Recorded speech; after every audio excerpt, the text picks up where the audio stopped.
To order the regular Oregon City Commission meeting of Wednesday, March 5th, 2014. Would you please all join me in the flag salute? I pledge allegiance to the flag of the United States of America and to the republic for which it stands, one nation, under God, indivisible, with liberty and justice for all. Thank you. Well, we're pleased to have our Metro representative here with us again. I didn't do a roll call. My apologies. Go ahead and sit down. No, you're free to sit down, and I will make that correction. Roll call, please. Okay, Commissioner Smith? Here. Commissioner Mumm? Here. Commissioner Roth? Here. Commissioner Pauley? Here. Mayor Neely? Here. Well, welcome, Commissioner Carlotta Collette. Good to see you again. Well, great to be here. As always, I love Oregon City. I'm down here many times a week, so it's good to be able to come in and update you on this is my first quarterly update for the year, so last winter I gave you kind of the wrap-up of 2013. This is the kickoff of 2014. And I'm going to jump right in with the natural areas levy work because there's a lot of it happening in Clackamas County and District 2 and quite a bit happening right here in Oregon City. We've treated over 1,350 acres already, and you might remember the levy only passed last May, so that's pretty impressive. A top priority for around here is River Island and the Clackamas. That you might remember that was really badly damaged by the flooding in the 1990s. The gravel company that owned it couldn't afford to restore it, so they gave it to Metro. We want to now restore it for salmon habitat, and it's a top priority for Fish and Wildlife, for game fish out there, so it's a top priority for us. Also Willamette Narrows. We've planted, I love this one, we've already planted more than 10,000 native bulbs and using 500 pounds of native grass and other kinds of seeds in some of our oak habitat and prairies. So it's just an enormous undertaking that we're working with our communities. And a big one for Oregon City is Newell Creek Canyon. Yes. The restoration is underway there, and I wanted to point out in the packets I gave you our new newsletter, our Big great. Backyard. A good friend of all of ours, Yes, Shastady yeah. is the cover girl, Yeah, and she's also inside. I teased her that she was the centerfold, but she's not actually. But when we advertised that we were giving a tour of Newell Creek Canyon, we had more people sign up for the tour than any other tour of any park Metro's ever given. Oh, In that's fact, we great. had to add 4 tours and a second tour follow-up date in March because we had so many people sign up for that tour. So it's the region is looking at Oregon City as this great, beautiful place, which you've always known, and So I'm when happy is to the promote. date? Yeah, when There's is it? 'Cause I another want- tour in Yeah, March. there'll be another tour in March. I don't have the date with me, but I can get that for you and I'll send it down so Okay. you can advertise it. Apparently it doesn't take a lot of advertising because this had not even gone. They had some kind of a mail snafu. This hadn't even gone to Oregon City yet, and we'd already had 4 times more people sign up for the tour than we could accommodate. great. So Wow. that's why then it landed in Oregon City, and everybody in Oregon City wanted the tour. So that's why yeah. we've added a whole new slate of tours. So Yeah. it's gorgeous. What can I say? Yeah. I took the tours the first day, and it was wonderful. I'm so glad we've been acquiring that canyon. It's spectacular, and it's pretty unbuildable. So it's a good thing to do with that land. Is there any chance that the city council could get a tour Oh, absolutely. Yeah, we need. sometime? Oh, Another yeah. tour, that would be great. And I'll to make see. sure that it's one of our parks people. The woman who led our tour, it was really wonderful. She was doing bird imitations, and she was, she had this little quiz about various plants and what's growing there. I joked that we actually hired her because she did such a good wren. Her wren dance was just superb. You have to be very specially qualified to be a ranger Yes. at Metro in our park system. So I'll make sure that we can arrange that.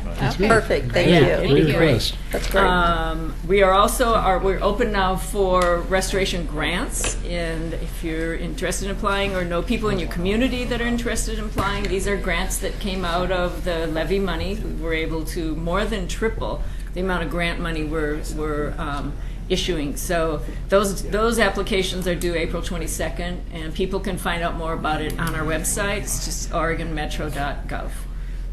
And, of course, progress on the Willamette Falls Legacy Project. You probably know this more than me. There's, we're just chugging along. Your plan is tomorrow is the big celebration. We were all snowed out last month, so I'm hoping that we have at least the turnout that we were anticipating last time. I know we had over 300 RSVPs last time, so I'm hoping we have I about think that we've many. closed the door, have we not? Oh, did we close the door? Yep. It's too full? Yes! Yes. Good news. I guess my advertising that it was free wine and beer and food probably. Big spike There was a there. spike that day, and I put it on Facebook. Yeah. A lot of people in my district for whom free wine, beer, and food is, who cares what the reason is. But here's a couple of photos from the work that you did that was really the visioning process that Oregon City did. I think you ought to be really proud. It's exciting. I can't wait for the public to see it in the Pearl District where people are out for the arts to see what kind of work is being done down here. It's just going to knock their socks off. Yeah. You probably have also been following the news on the Urban and Rural Reserves House Bill 4078, which is now, I think, going to the governor for signing. This is one that I notified everybody that when it first started, it was a closed room deal by a couple of legislators. What ended up happening was the court ruling came down. A lot of what we did was remanded, so everybody pushed their way into the room and said, legislative solution might be the best. I personally concerns me deeply that the legislature had to act on urban reserves in this region. I hope that this is a one-time event and not a habit. But I think what we came out with was pretty good. I'm not at all unhappy about the outcome. The bill that went to the House and was unanimously approved, and then to the Senate and also unanimously approved, had the full support of the Metro Council. I think of all of the partners in the region who had land in play. The urban growth report, we should have a draft. That's, we're in the process now of doing the next UGB, which was why we wanted to move this one along, because I would say it's like being in the subway station, you're in the train that's sitting there and there's another train coming and just as soon move. So that process is underway. The urban growth report, that's the basis for whether or not we need to expand the urban growth boundary. We'll have that first draft in July this summer. The climate smart communities process is also moving forward, and you have in your packet an invitation to the joint JPAC-MPAC meeting. Even though it says joint JPAC-MPAC, it's always open. We encourage, and this one I think in particular I would encourage any of you who can make it to join us. What we will be doing at that meeting is really looking at, we know that we can meet the state greenhouse gas target reductions by just implementing the plans we have in the region.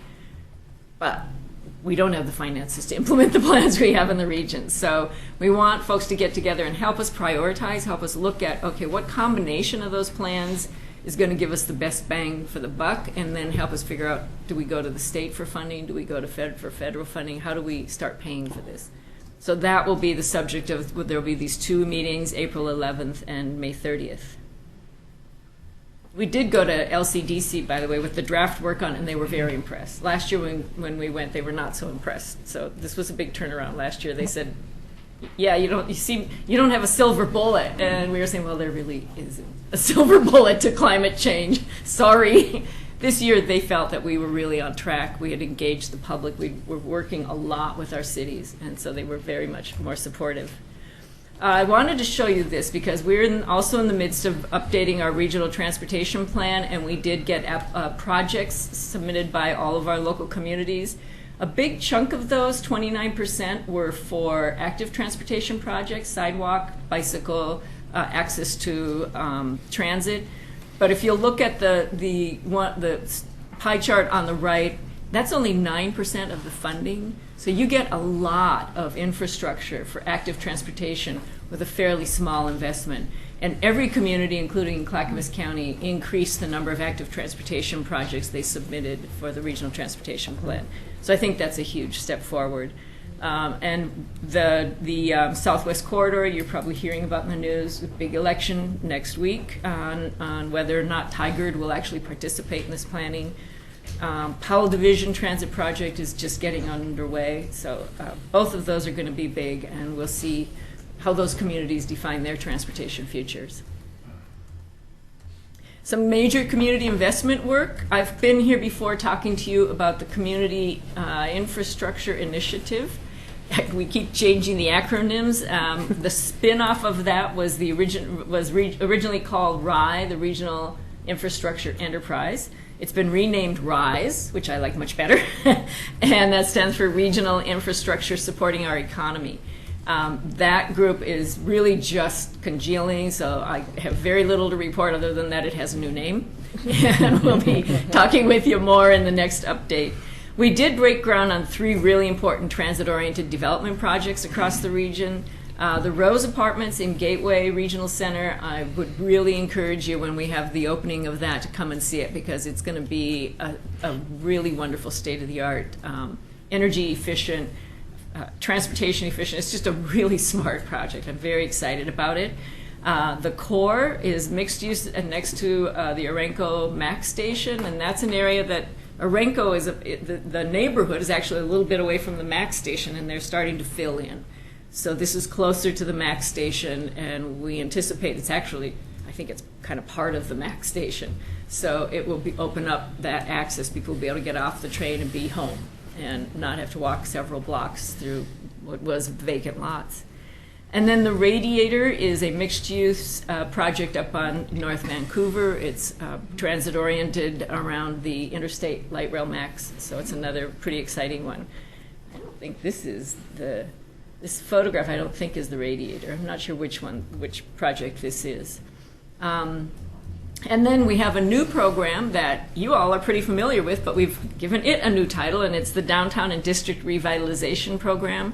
It's the program that we really modeled with you, working with both Michelle Reeves, but also with the storefront improvement part, matching your dollars in storefront investments. So that program, the only reason we've been operating it for the last couple of years is every year I would get an amendment in the budget to give grants to communities like this and to use Michelle Reeves to help with downtowns. We finally have it in the budget as a real item. I don't have to lobby for an amendment this year. It's in, and it'll be funded at about the same level that it has been. So I'm very excited about that. I think really being able to show on the ground downtown improvements makes people proud of where they live, and it looks good. I wanted to give you a quick update on the solid waste and recycling roadmap, partly because Metro South is a big part of that. And we are looking at expanding Metro South. This was feedback we got from your city, and also it used to be, a couple of years ago, well maybe 10 years ago, what I heard was that Oregon City didn't want the transfer station. More recently what I'm hearing is it's actually pretty good, and Home Depot loves it because people empty their trucks at the transfer station and fill them up at Home Depot. That's right. So it's actually been a pretty economic boon to the community there. Yeah. So they've asked us to expand it because it wasn't really intended to be a transfer station, and that's what we are working on. This isn't the plan. This is just one of a number of different options that we're looking at. I think this one is the biggest. So we want to be able to expand what we do on site and not have to move out at all. And I think we can do that. The other piece I wanted to just mention, you'll be seeing some pretty, I think, crafty and creative ways to engage people in talking about garbage. And we really want the public to participate in what we're going to do about our garbage, because by 2019 we have to decide if we're going to continue to ship it all the way up to Gillum County, 140 miles or so up the gorge. In order to get people to understand what that means, we're going to be actually having some garbage film festivals. We'll be having some more expanding garbage art events. We'll be working with, I think, the Milagro Theater to do some theater stuff around garbage. They're coming up with a whole bunch of creative ideas just to start people thinking about and talking about garbage, because there's this fallacy that we throw things away and they go away. Right. They go somewhere. They used to go right down your street. Now they go out to Eastern Oregon, and we need to be conscious about what we're doing, I think.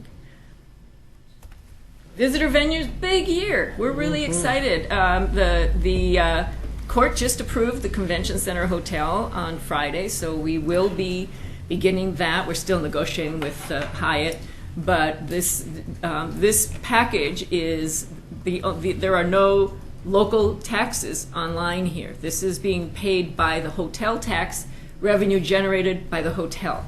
So it's really a good deal, and I'm very proud of it. I was here in 2007 when Metro was proposing with the county and the city of Portland to build a hotel that we would operate. We're not going to do that, and I'm really glad. Hyatt will operate the hotel. Hyatt is paying for 60% of it, and as I said, they'll repay the bonds that we generate with their own revenues.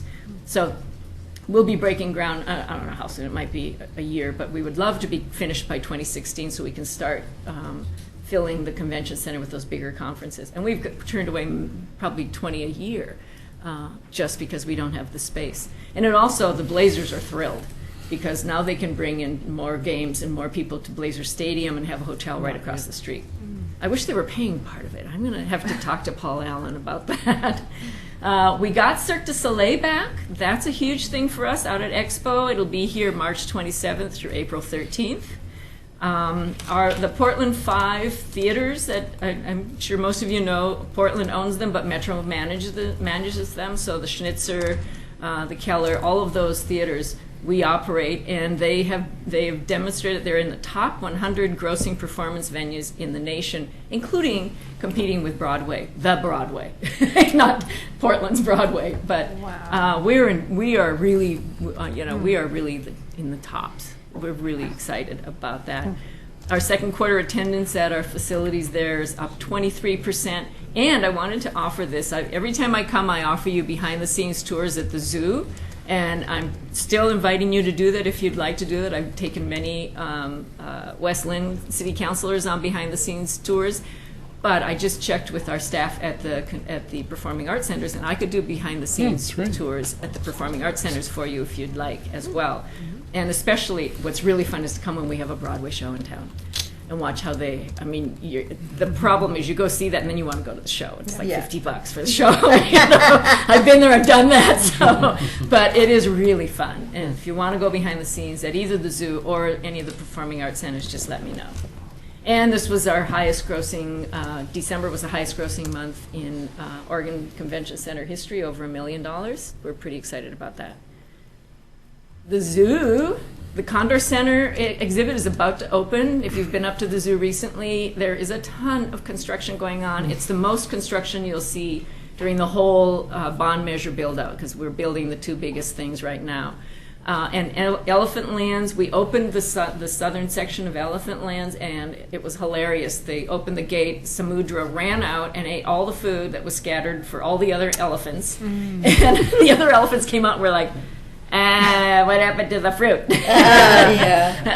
So they're really excited. And one of the things staff wanted to make sure that people understand is at no time during construction of the new Elephant Lands will there be less land available to the elephants than there is now. There will always be more. This is like, it's less than a third. It's more like a quarter of what will eventually be there. So if you go up to the zoo now, you'll be able to see this new enclosure. It's pretty wide open. It actually looks a little scary because it looks like if they got into it, they could just walk out. But apparently they tell me they can't. So that's kind of it. So questions? I have questions. Go ahead. You mentioned, I forgot what the thing is called, the Rose over in Gateway. When is the anticipated opening for that? Well, they broke ground last fall, so I'm guessing they're going to be finished with it by the end of summer. I think they're moving pretty quickly. And it's a mixed market rate and affordable housing with a big public plaza that will be both, a part of it will be kind of private for the residents, but a big part is public. And they've actually opened up a street that wasn't there before, and that's one of the reasons it's taken a while to get this off the ground, is they've had to put in a street. But it's a Shero, it's a bike-ped street with cars, but their cars have to move really slowly because there's not like lines and curves. It's really an open place. But it's going to be very exciting. And then, what is driving the expansion besides Home Depot of the transfer center, given that tonnage seems to be on the down? It's coming back up. Is it? Yeah, as the is industries, because industries, the economy's coming back up. Yeah. When the economy does better, we do better. We the people who haul Yeah. away their garbage. Yeah. We're actually, our loads are coming up. Okay. And they've been in this trough throughout from like 2007, 8, but now they're coming up. And I'm hearing that from all the haulers. They're actually having more than their capacity. And this site, especially, it's by garbage transfer station standards, it's really small because it was never intended to be a real sorting transfer station. So that's a big part of it. We want to make sure that there's room. More than half the self-haul in the region comes here. Everybody knows this place. I mean, people in downtown Portland bring their stuff here instead of going to North Portland because they know this place. It's kind of your neighborhood self-haul. I was just Oregon under, City, the site of. And that's what we want to get them thinking. It's Oregon City, the site of Newell Creek Canyon, and Kanema Bluffs, and Blue Heron, and Willamette Falls. I mean, that's the message that's my job. All the good Change stuff. that perception, yeah. well, to go on, because I was under the impression that tonnage was going down because people were recycling more. Oh, well, that's true, too. People are recycling more, but they're still bringing it there to self-haul. Okay. And we sort it and recycle it there, but that's part of the problem. Is we don't have the room to do the sorting and recovery that we could. Okay. So we need to expand the floor, basically. And then one last one, we were talking earlier in urban renewal about paint. And do you know how they sort the paints there?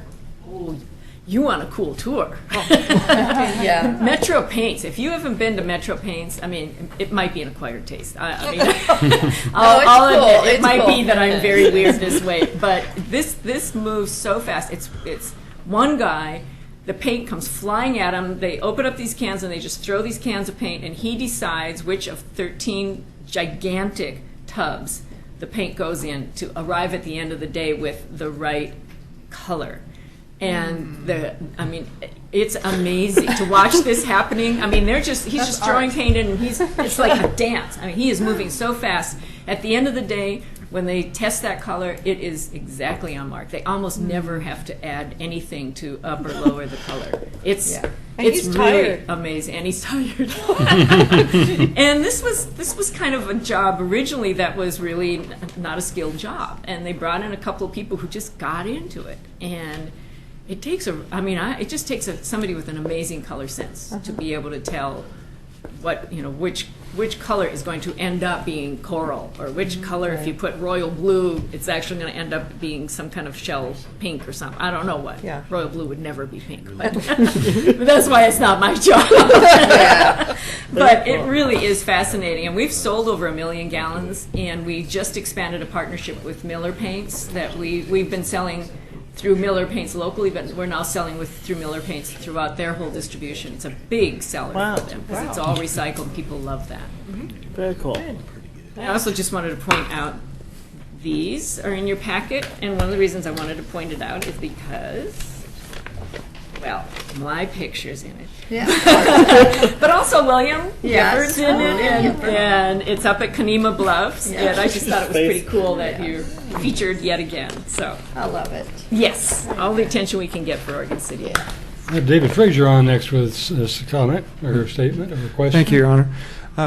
Counselor, I want to tell you that the staff that we've had occasion to work with at the recycling station here have just been delightful. They've been very proactive, very helpful to us. Oh, that's great to hear. And we've not met with them recently, but we did have a series of meetings with them last year, and they just did a terrific job. We were very happy with that.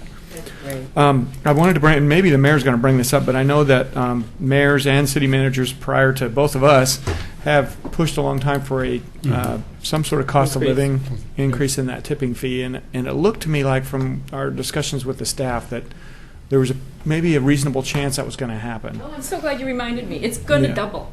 Oh. It's going to $1. Yeah. Wow. It's Okay. 50 cents now, and it's going to $1. Okay, that's good to Yeah, know because thank you for we do a reminding lot of things with that program in our community that helps our community greatly. So everybody out there, make sure you apply for grants this time. Yeah. It might not happen this Okay. year. I'm not sure what year it's going to happen, but Right. That's big. but yeah, we're going to double it. So that was my softball question. Uh-oh. The more challenging one, and I don't actually expect an answer here on the floor, but we went through a pretty awkward and changing, ever-changing landscape in our transportation application on our Malala Avenue project, and I know that that process seemed to evolve quite a bit.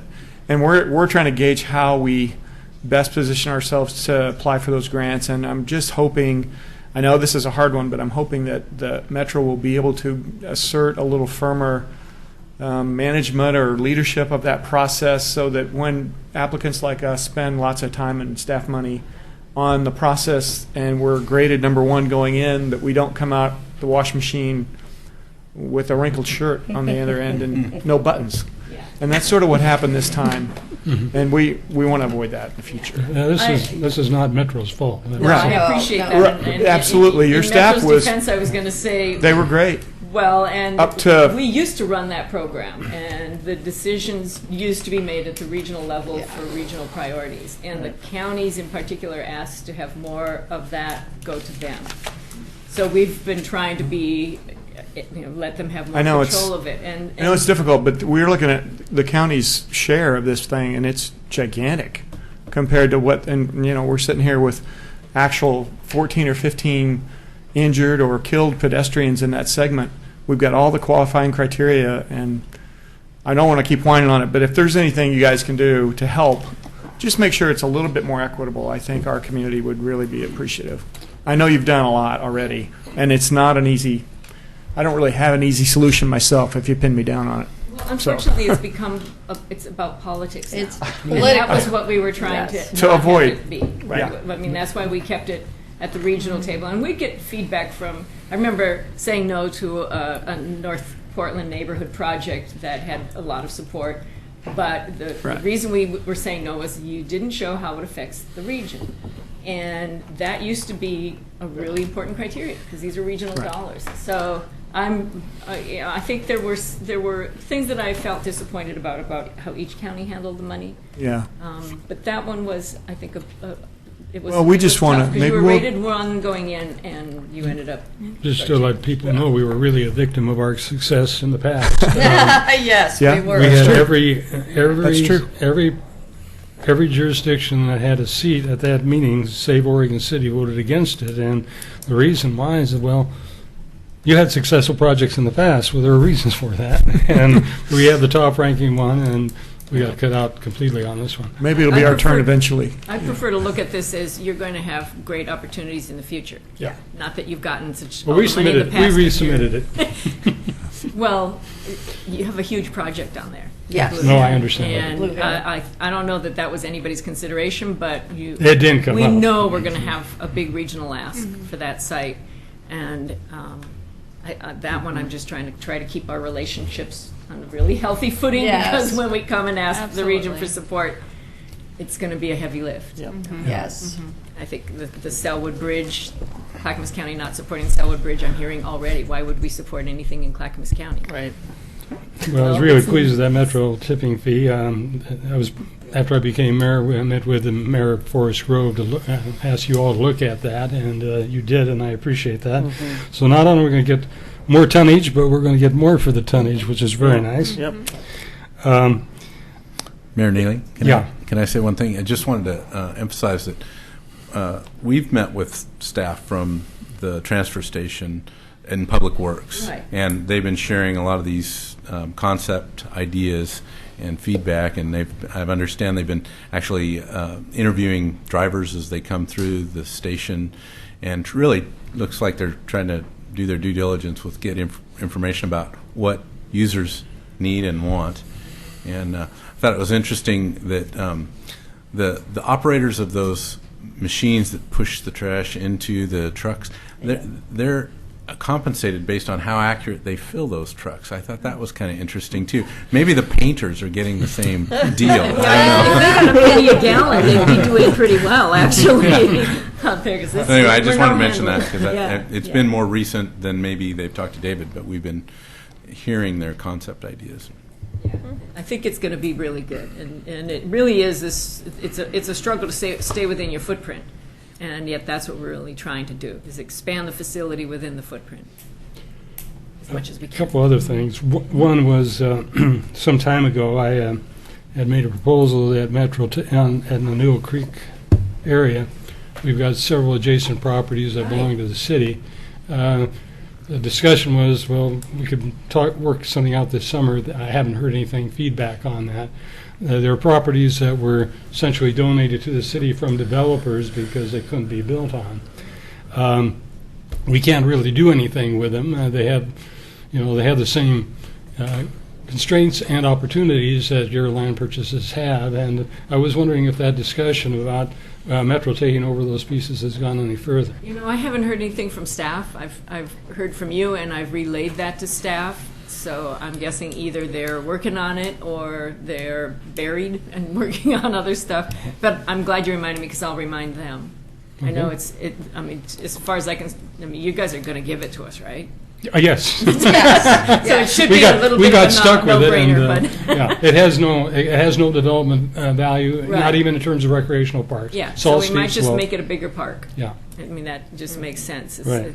Once you're down in that canyon, it's just really beautiful. So. When you were developing the south corridor at the beginning plan, I had understood from a reliable source that the next consideration would be the Milwaukee, Oregon City transit area. And then I heard about Powell Division coming in. And I'm just wondering where we stand in that line. I know there are probably political concerns about how the county reacts to some of those things, but the fact is you're probably not going to consider light rail going through that segment anyway. But we still have tremendous needs in that segment. And, Absolutely. And I just was wondering where that stands in the order of priorities of planning. I'm going to have to check back on that because I know we've talked about this offline, and the Portland-Milwaukee Light Rail was the first leg of the Portland to Oregon City high-capacity transit project. My understanding that's how I got involved in Paul. I was on one of those advisory committees back in the 1990s. Mm-hmm. And our group said Portland to Milwaukee Light Rail. The next group said get off the light rail there and get on bus rapid transit and have bus rapid transit down the rest of the corridor. I don't know, honestly, what happened with that. I'm sure got handed off to TriMet, and TriMet probably said, well, when we finish the light rail project, we'll get back and scope that one. But you're right, now they're looking at these other two corridors, which are very much long-term plans. They're 10, 20 years down the road. But I'll check, because I'm thinking that it's in TriMet's hands, and it might be political. It might just be that they wanted to just let things die down. And see what happens once Portland-Milwaukee Light Rail comes online, but I'll check. I know it's going to be pretty critical for Blue Heron, for all the things that you want to do down here, to have a higher capacity transit somehow serving this community. Any other questions? Well, thank you so much for Thank coming. you. Always a pleasure. Great. Thank you. Thank you. We'll go down to citizen comments. Anybody that wishes to speak to anything that's not on the agenda, you can come up for 3 minutes. I'm just looking and see if we've got David Frazier signed up. David Frazier's his time remaining. He's in the green sheet. Do we have any citizens signed up? We don't. I'll quickly move on before somebody signs up. Anyway, that wasn't intended to be a joke. Anybody wants pulled from the agenda? Nope. Hearing none, we'll go into the public hearings on ordinance 13-1016, which we're all excited to deal with, the South End Concept Plan. Thank you, Mayor Neely. Good evening, Commissioners. And it's a pleasure to be here this evening and tell you about the final changes that we made and discussed with you at the last meeting about the South End Concept Plan. What Steve Faust to my right and the consulting team has done is make the final changes to the map, which is on the wall over here. We've also made changes to the document itself that were discussed at the Planning Commission hearings. And all of those changes were in your packets previously. We're just finalizing them now. This has been a wonderful process. We're very happy with all the public involvement that we've had, and we'd be happy to answer any outstanding questions you have about the plan document in your packet. Mayor Neely did point out something that I want to bring to your attention with respect to one of your exhibits. A comprehensive plan map does not include the city limit on it, but we do have the comprehensive plan map that does have the city limit on it. We did make that change, so we would be sure to put that map and correct that and put it in the One document. thing, and I think Yeah. all the commissioners know that, but Yeah. a good portion of the land, not a majority, but a good portion is already in the city. Yeah. Right. And the city limit line in the south end area is rather squiggly, so it's important to show where it is. So we will make that change for sure. We will also be moving forward with the issues matrix and recommendations that the Planning Commission put in the packets as we go forward with the code amendments. So the code amendment ordinance before you is the first the comprehensive plan amendment ordinance before you is the first ordinance, and that's actually adopting the comprehensive plan map and the concept plan document and map. And the ordinance, the next ordinance that we'll be discussing, I'll talk about that. If you have any questions about it, please ask and to answer that. Thank you.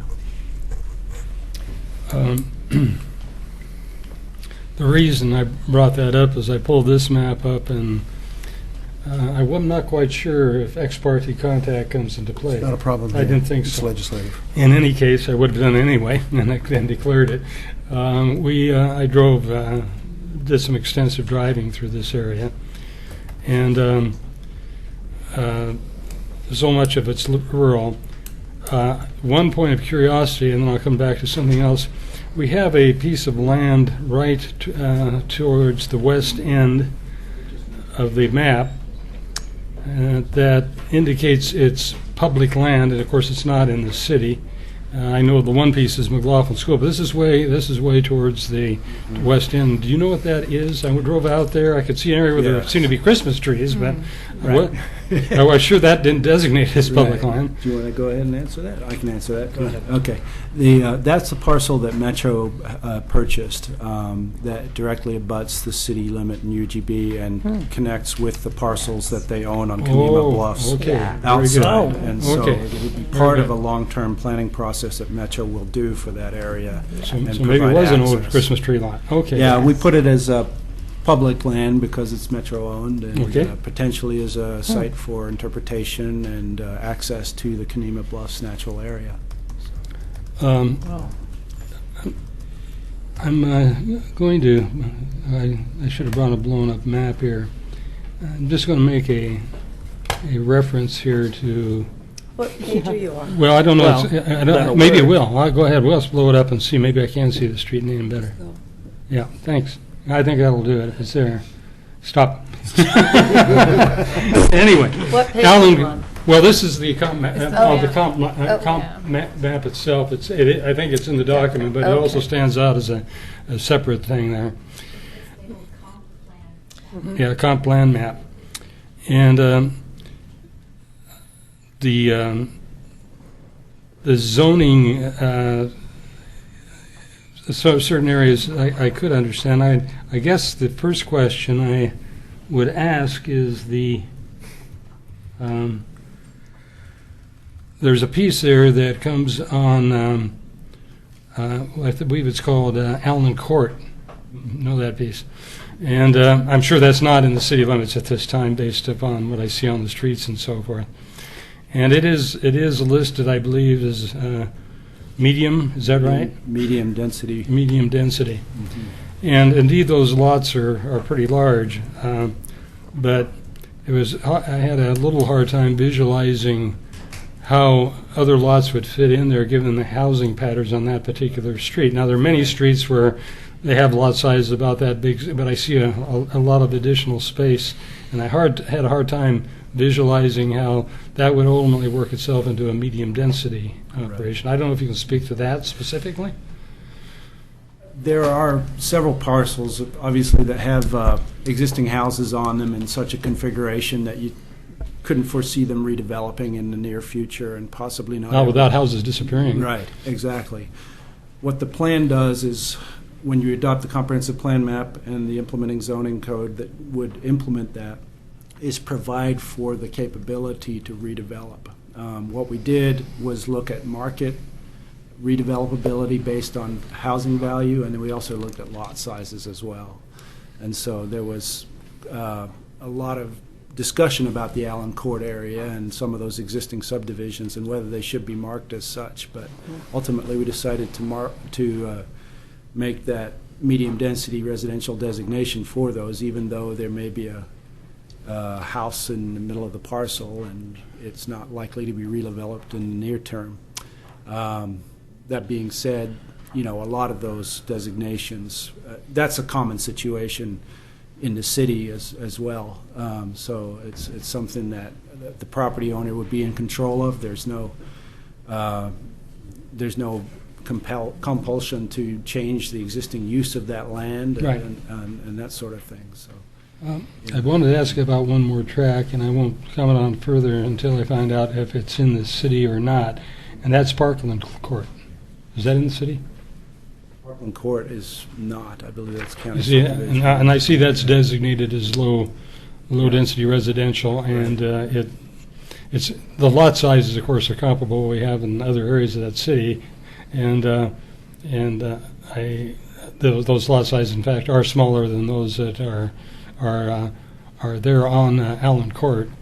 But a lot of these things that we see at higher densities, these were platted before we had the kinds of land use policies that we do now. And sometimes people make the argument, well, that's already an urban area, a density area, which is true, but it's simply because we didn't have the land use policies at that point, and so we have these areas that stick around us and make it a little bit more difficult to annex them because the property owners don't really have the incentive to do so because they just pay higher taxes if they did so.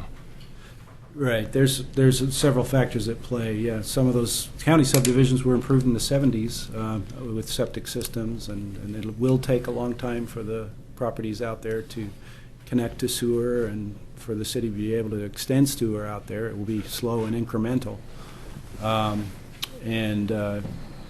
When the properties come within 300 feet of a sewer and it's time to replace that septic system, then there's the opportunity to connect and that sort of thing. So we don't know exactly when or how that's going to play out, but we think that the plan will be supportive of that if and when it happens. Right. So, have any comments from the commissioners? Well, my concern is still the traffic. With the bluff right there, I just don't see how it's been resolved or if it will be resolved. And if we adopt this tonight, then it gets put into the master comp plan. Somebody comes before you and says we want to develop, and then you pull it out and you look at the master concept plan, the South End concept plan, and so, I think you guys have done a tremendous job with outreach, and I think you have really listened to what the citizens have asked of you. And I watched the Planning Commission meeting. I think that all the things that you did there were phenomenal. My issue continues to be the traffic and the master plan issue. So that's not a question, it's just a statement. Okay, that's what I was going to ask. It's not a question, it's just a statement. Any other questions for the commission? I'm getting, if not, I'll go ahead and open the floor for public comment. Hearing none, reopen the public comment period then. And I have Paul Edgar. We, incidentally, at the last commission meeting, to people who don't know it, we did have public comment coming onto the record at that meeting.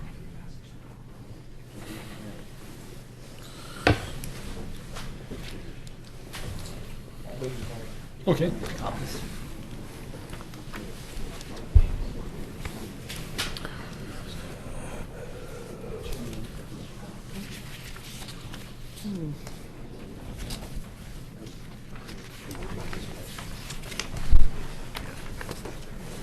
Same thing. There's just another one. Tony, do you another want one. mine to look It's the at? same thing. Oh, okay. This is the same thing we got last time? No, Oh, it's different? Okay. okay. Go ahead. We- Mayor Neely and Commissioners, I wanted to, on the front page, give you something that that actually showed the distribution of the trips at Warner Parrott and South End Road. So this shows that we have 2,063 trips in 2011 at that location. And if we add to it the types of trips that are being talked about, we far exceed what the plan said was going to happen. And what that means, and on the back page of that, you also can see Second and High Street. And right now, in 2011, we had 2,253 trips through that intersection. And those tie into this analysis that's been with some corrections that show that we're only calculating on all of the transportation 950 more trips with 2,600 to 2,900 new residential units. It just doesn't calculate. This means that the transportation modeling that went in is quite flawed. And when someone doesn't correct that, it really is troubling. You know that there's something wrong. But I'd like to go to the actually, part of what I put into here was in case there's ever an appeal, I needed to have stuff into here to document it in case we go to the LCDC on this. But the recommendations on the last page. We need to eliminate all of the R2 and R3 zoning that is now planned to be on 54% of the developable property. That zoning on the fringe, without any street transit, without only one road in and one road out, focuses too much of the traffic. And in other developments, like on Central Point Road, we recently went through discussions in Planning Commission where we said R6 was too high of density. And here we're talking about R2 and R3. And so my recommendation would be that we should look at R6.5, at least have lots that are sized in such a degree that they would adapt to seniors. It would be, we should be planning on paragraph 2, we should be looking at creating a new senior type housing zoning with 50% reductions for SDC fees and permit fees as an incentive to any type of development that demonstrates dramatically reduced trip generation. This area, we got to come up with some ideas that will reduce the types of trips. We just can't support it in this area. Point 3, develop high density housing alternative locations and zoning in an area closer into the city.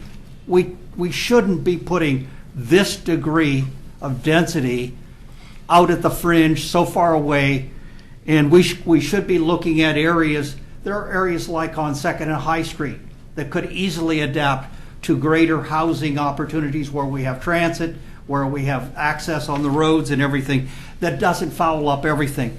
We all have to recognize that South End Road is broken. We can't fix it. It's in a slide zone. So we can only get so much into it and down it. So we have this bottleneck, this choke point. And the choke point's not going to go away. And it would be my hope and prayer that we would step back a little bit and say, okay, let's eliminate this really high density R2, R3 type zoning over this much land at this remote location and come up with something that's more equitable, more responsible to the transportation infrastructure that exists, or we could actually make happen. Thank you. See if we have Okay. any more public comment. Yes. Who I is think it? William's coming up. Okay. Thank you. He doesn't come up here, so. Here he comes.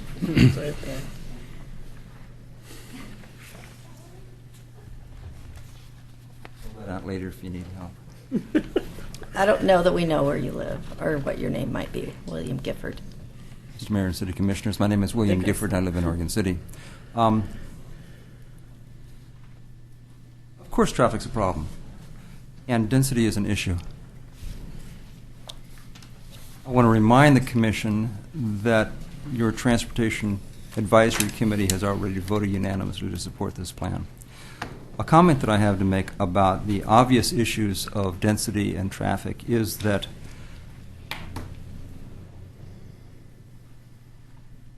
I think that if we are serious about preserving the integrity of our state and our county and our region, that we want density to occur in the city without making too sharp a point as to exactly where in the city that density has to occur.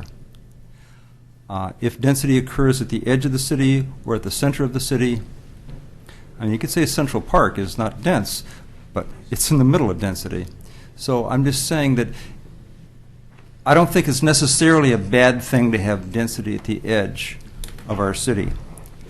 But the other point that I want to make is that that density will be the incentive to improve mass transit in that area. Right now, we know that TriMet is looking at this South End enhancement, whatever they're talking about. When they see density occurring, whether it's TriMet or some other system, that system will have to respond to that density. If we presume that the traffic is going to stay the same situation and more people are there, that's just not reasonable.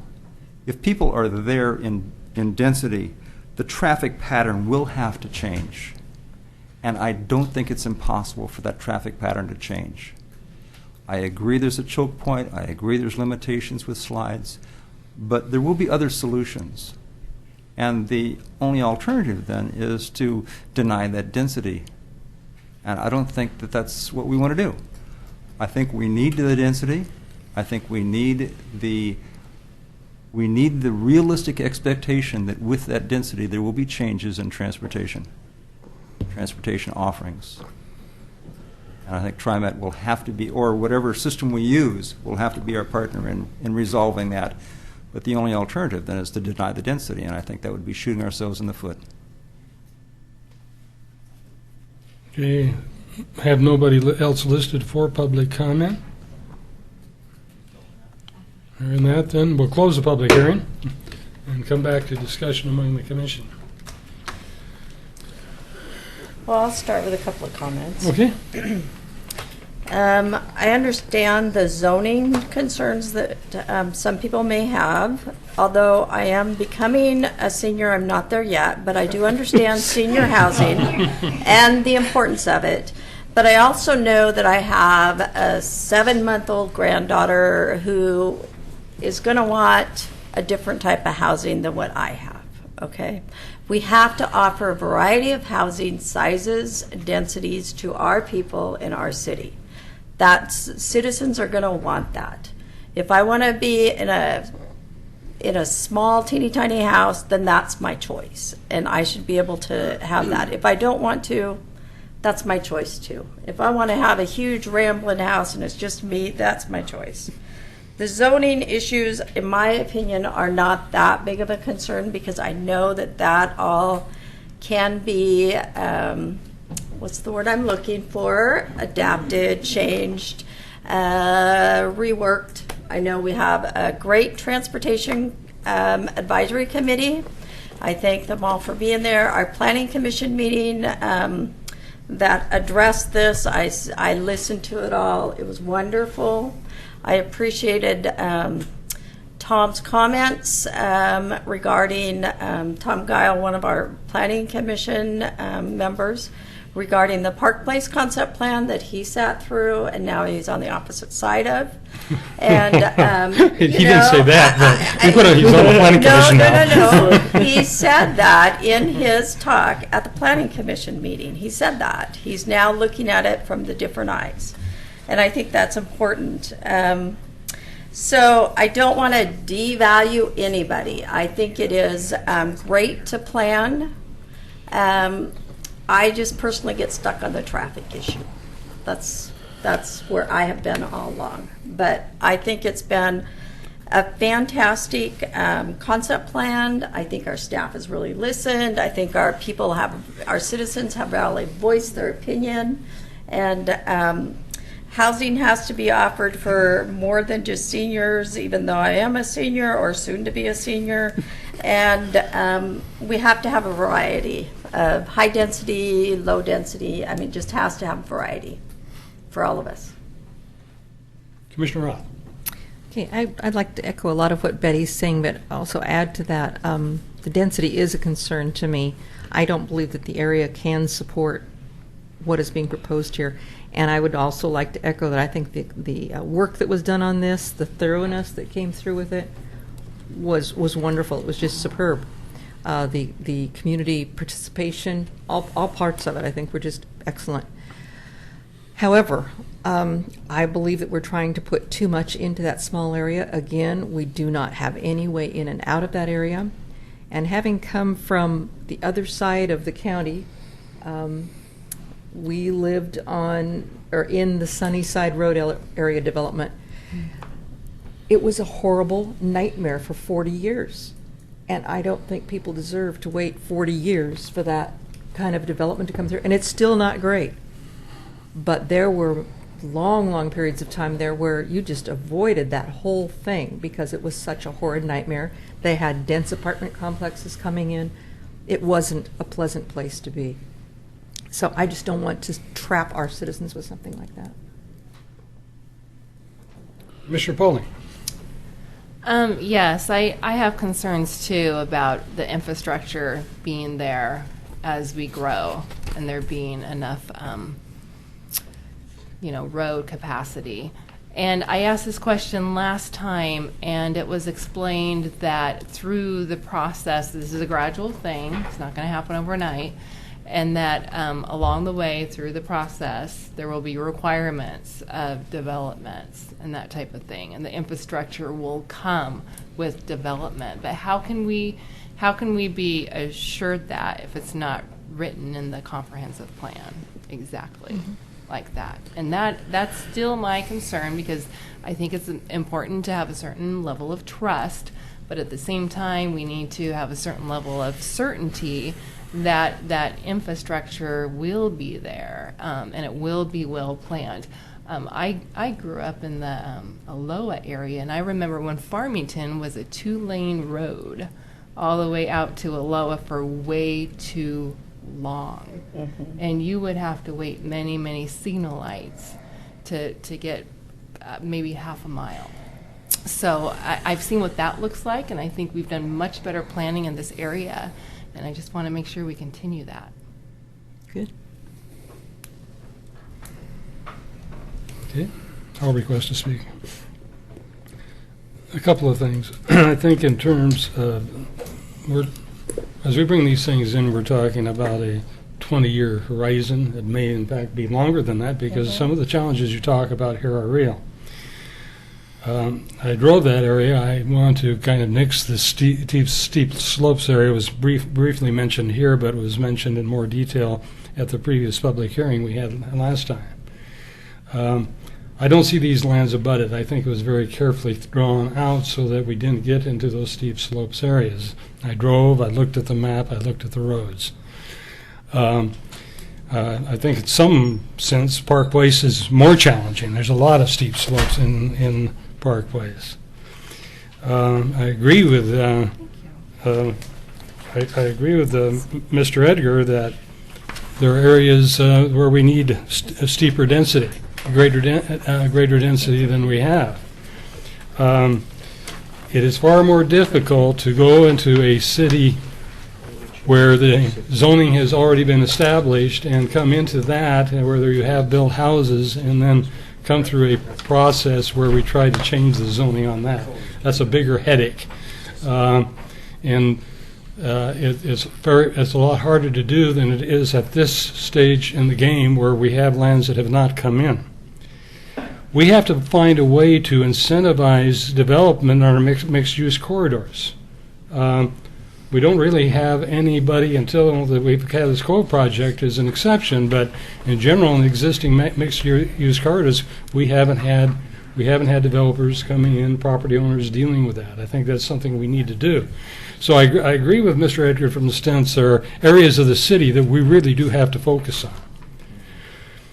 Got a lot of protections here in Oregon City. First of all, somebody that wants to annex, maybe it's going to be Ed Sullivan that I ask, but I don't know if it's Ed Sullivan or can leave it to Mr. Conkle, but for a request of annexation to come in from the property outside, is there something called a triple majority or something like that? Generally, it could be a consent, or it could be a part of several properties at once. Yes, and but there's several kinds of restrictions that exist. And you don't have to grant an annexation request. And you don't have to grant it, and it's a major process. So on the outside of Oregon City, to request an annexation to come in requires a major process in its own. Sure.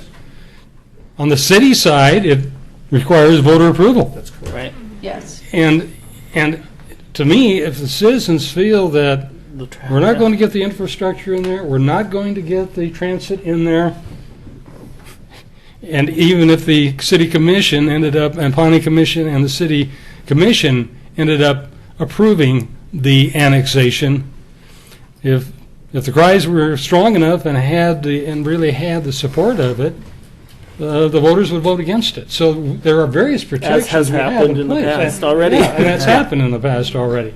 So, there are other avenues to get out besides South End Road in this plan, and those will, I presume, be developed as time progresses. But there's all kinds of protections that exist, and I guess I feel that 15 years from now, when somebody wants to annex in, and if they see, yes, it's going to work, and the citizens that have that property outside the urban growth, outside the city limits, and those that are inside the city limits see that it can be serviced, then the voters will approve it. If that's not the case, it's simply not going to happen. It's a long-term horizon plan. I think I live on one of the corridors that will end up transmitting traffic. I live on Parrish Road outside of this concept plan, but Parrish Road on the other side is planned to go through and right in front of my house.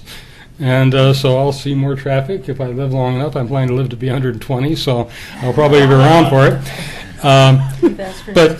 But I asked for an extension. That's right. Those who are here for the Urban Renewal Commission understand that. I asked for an extension. In any case, there are other avenues, and we're talking about roundabout, and I think there might be some development opportunities that bring that forward earlier than, and I'm talking about Central Point and the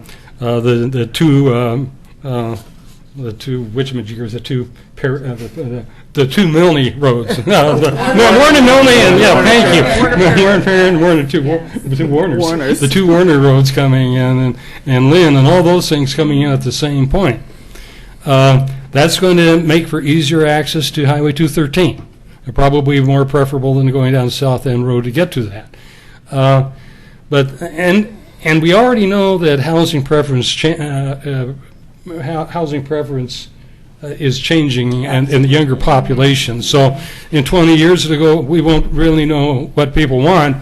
And by golly, if we get Main Street going the way we want it to go, we might have all the pressures in the world to increase the density down there. And so we're talking about a long-term thing. And I guess I don't have I understand the concerns, but I think they are concerns that can be addressed in the long run. Well, you're right. The annexation does, having to be voter approved is a valid point. You are correct. Citizens will not vote it in, as we have seen before. So you're correct about that. Somebody got it, yeah. I do that all the time. You do. Oh, well, I'll look on your screen. Okay. So, I mean, with the annexations mandatory being put before the voters, the citizens will tell us if they want development out there or not. So, I don't know. I've really struggled with this, and I know I've kind of been beaten up on staff a little bit. But I have really struggled with this. I've gone through it all over and over in my mind, and I've gone back to, no, I'm not going to approve it. Yes, I am. No, I'm not. I mean, I've really struggled with this, and I still don't know what button I'm going to push. So, if I could just, a couple things. So in concerning the transportation study and the assumptions that were made, we had DKS do that preliminary work. They used the regional model. It was vetted by Clackamas County, by Oregon Department of Transportation. We brought in our own consultant to do a peer review of it. They are long-term assumptions. Yeah.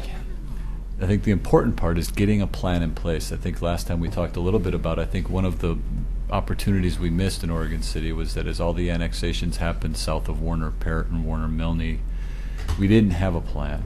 And I think we missed some opportunities there for parks and trails and street connections and better east-west, north-south connections. And so this is the starting point. You have to have a plan to start with. And as we update our transportation system plan, as we're required to by state law, we're going to look at these. We're going to look at the assumptions. We're going to look at how our assumptions, we're assuming X% growth over the next 20 years.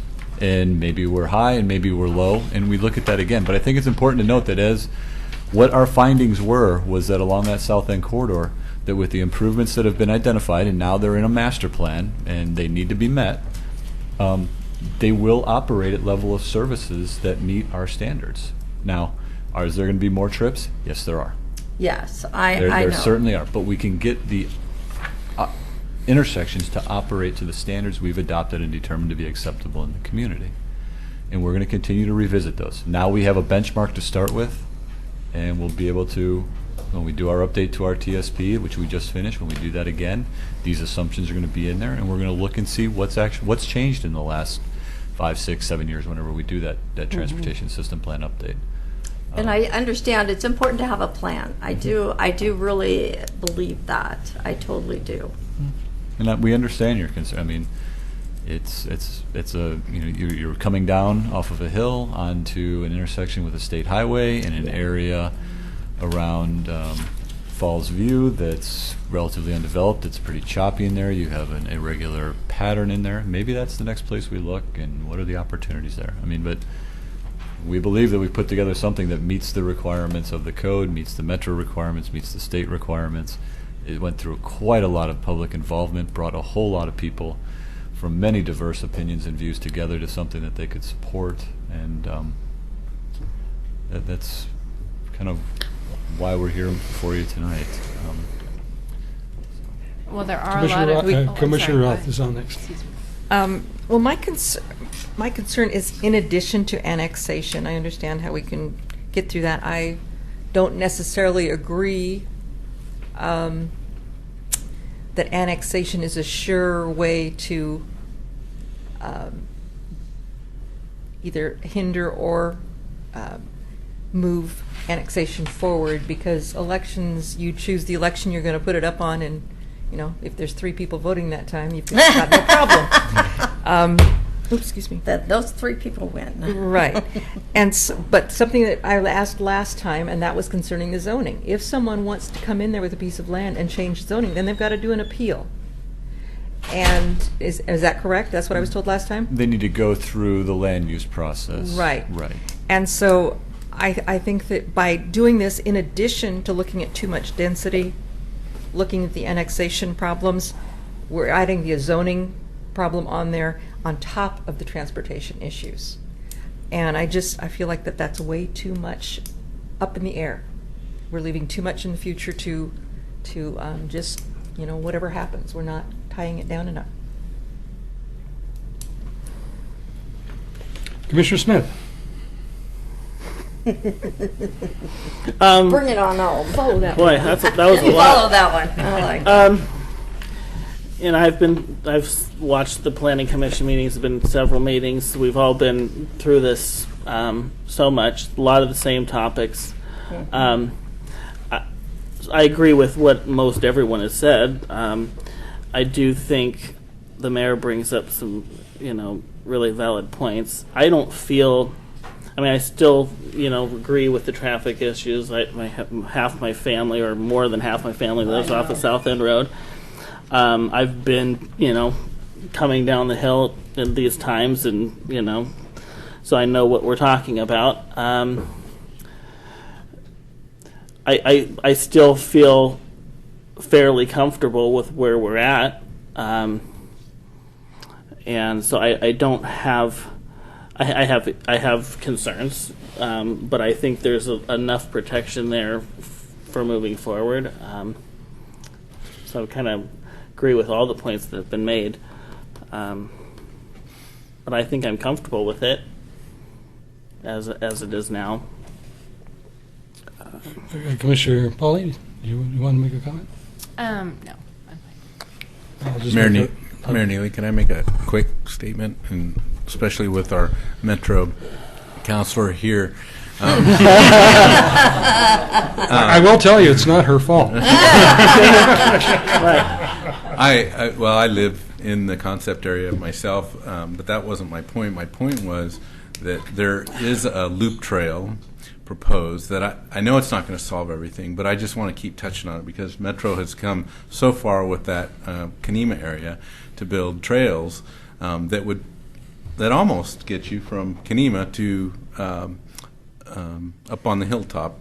Forget the name of the street right now, but so that would be one nice pedestrian shared use connection that if we could continue to make progress on that, I would definitely ride my bike and walk to work more often. So I'd be one less trip. One less trip. Now you notice I was going to make a point. You notice what you said. You'd be more than willing to walk or take your bike to work. The problem is you got to turn around and go uphill.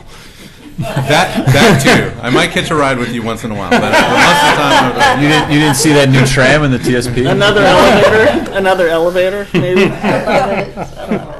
Vertical elevator. Or horizontal. I wanted to come back to the notion that you have high density at the fringes. There's a little bit of this here, but generally that's been avoided. And I think they're looking at most of that high density to be on the basic transportation core, and that's the intent of it.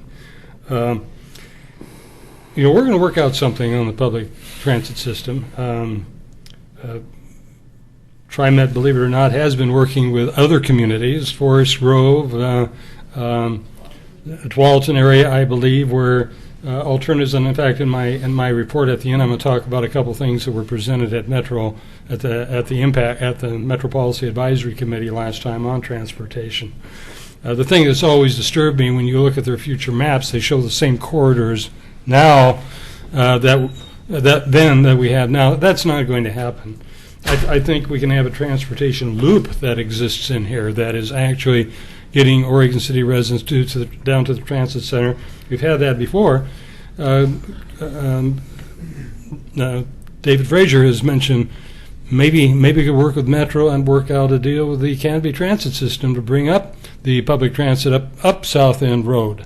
The point is, these are things that can be worked out in the future and thought about in the future, and I'm not assuming that our public transit system is not going to be dealing with the issues that we have in Oregon City. I'm sure it will. It's been a rough recession, and TriMet is having some issues in terms of labor negotiations and everything else, and that's part of the thing. But we always manage to get through those, one way or another. I did decide I wanted to say something. I do feel planning is so important, and the areas that kind of give me nightmares when I think about it in another county that growth occurred before the planning requirements. They did not have the requirements that we have now, and they did not have a master plan. When did the whole master plan process start through Metro? Before my Late time. late 70s. Late 79. Okay, right. So they So the were- areas I'm thinking of, they were well before that. And that does give a certain amount of assurance with the process, and I was very satisfied with the public process that took place for this in particular. I wanted to come back to Commissioner Roth's point that maybe you only get 3 votes. My guess, if this area in particular doesn't end up successful, you're going to get about 3,000 votes along the along South End, and the issue won't be how the rest of the city vote. The issue will be determined right by here if it's not on a general election. So I mean, if there's tremendous opposition to this, no matter which election you hold, you'd almost guarantee where the turnout would be, right? So I'm not sure that would be a big issue. The issue would probably be the other direction. Well, does anybody want to be brave enough to put a motion forward? I get to pass as chair. May I suggest, because we have a revised map, that I give you the form of the motion so that you can... Sure, deal very with it. good. And that would be to move for first reading of proposed ordinance number 13-1016 as presented with the revised map of the South End area showing the city limits. The only difference between the previous map and the map you have before you is the city limits. I'm supposed to read any amendments. I can't read a dotted line, but everybody knows what it is. I think you could say so moved for a first reading if somebody wished to. So moved. For a first reading. For a first reading. Do I hear a second? I second that. Yes, moved by Commissioner Smith, seconded by Commissioner Pauly. The vote, please. Nope, I got to read it. Oh, I Gotta did read that it. again. I did that again. This Sorry. is proposed ordinance number 13-1016, an ordinance adopting the South End Concept Plan, adopting amendments to Oregon City Comprehensive Plan, Oh, we're not at the voting.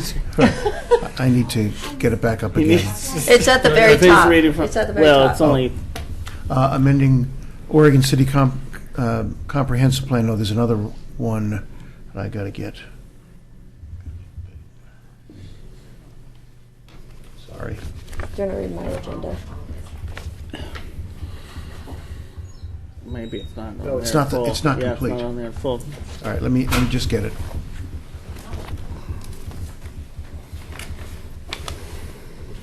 Okay, here it comes. Gives me more time. to Comprehensive think. Plan map and its ancillary documents. Now we can vote. All right.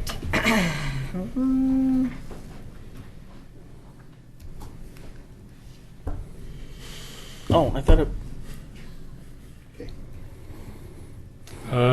4 yeses and 2 noes.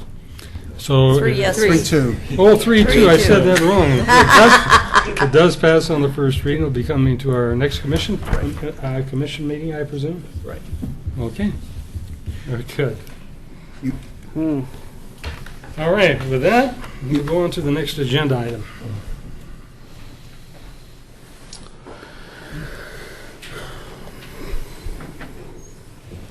Ordinance number 13-1017 for introduction, adoption of the South End Concept Plan, implementing zoning code.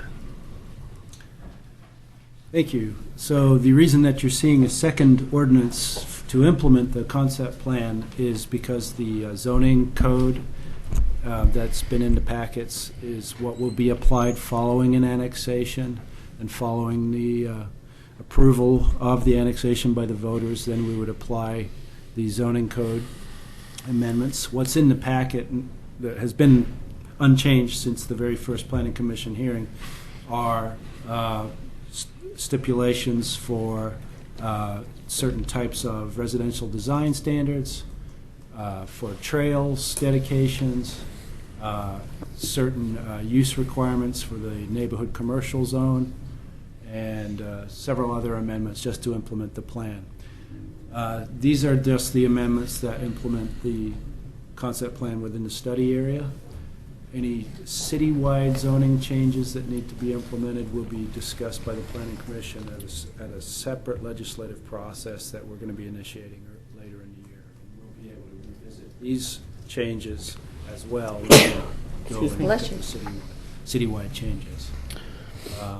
So these zoning changes were reviewed by the by the Citizen Advisory Team and the Technical Advisory Team as well, who were instrumental in telling us what the actual urban form of the area should be like, and that was based on a lot of the pictures that we showed people during the public hearings and that sort of thing. We were also able to show people our existing ordinances and kind of explain how they work when you come in for a building permit and that sort of thing.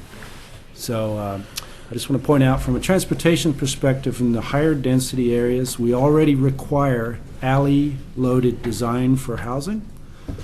So the R2, R3, 5, and R5 zoning will have a much more pedestrian-friendly aspect to it than your typical high-density zoning developments where the houses are loaded with the garages directly on the street.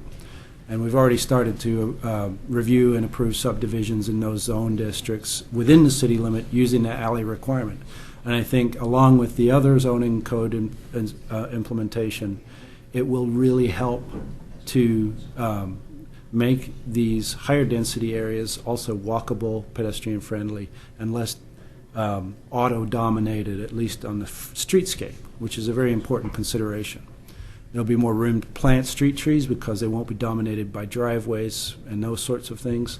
The alleys provide us the primary access in those districts. So that's part of the existing code, and we'll still be doing that if land is ever annexed and developed. So that's, if you have any questions about those zoning code amendments, go ahead and ask. But it's mostly nuts and bolts. There aren't a lot of them because we did not have to change existing city code a lot. We're essentially just applying existing city code within the concept plan area. Yeah. I'm going to make a comment, and it doesn't have to do with the zoning code, but it's what comes out later on when applications are made for the specific subdivision and so forth. We've had infill examples where we've had higher density housing right next to lower density housing in the city, and it's been disastrous for those people where they're already there. The design of those row, if people don't know the name of the street, you go up the south end and the the most northern piece of the Lafayette route, and then you go in there and you go one road and you turn right and you see these nice lower density houses, and then you see the row houses that are built across the street. They were looking at the sides of those row houses. There's not any connectivity. And my concern isn't so much the zoning piece, it's how these adjacent areas, when we're going to increase density, are designed in such a way that they're pleasing to the eye from both sides of the street, essentially. And we've had cases, we've learned a lot, but we've had cases in Oregon City, and particularly in terms of infills, where it wasn't good. And I don't think we'll see those issues anymore. I think you've addressed those in their design code and so forth, but I would like to hear it affirm that you have done so, I guess. Well, part of that is the subdivision code, when you talk about lot orientation, and there's also protections for when you have multifamily housing directly adjacent to single-family residential. You have to have a minimum setback from those areas in our code of 10 feet, and then there's additional setbacks for further height. I think it's something that we want to look at since it affects the code citywide. That's something that we'll need to look at with the Planning Commission in more detail. There are existing protections in the code already. And the concept plan provides a transition from high density and neighborhood commercial along the main corridors to medium density to low density out towards the edge of the concept plan area. We will need to be diligent and pay attention to the design of development as it comes in to make sure that those standards are being met. But I'm confident that our existing code and the code that we will be looking at with the Planning Commission can make that buffering and transition happen.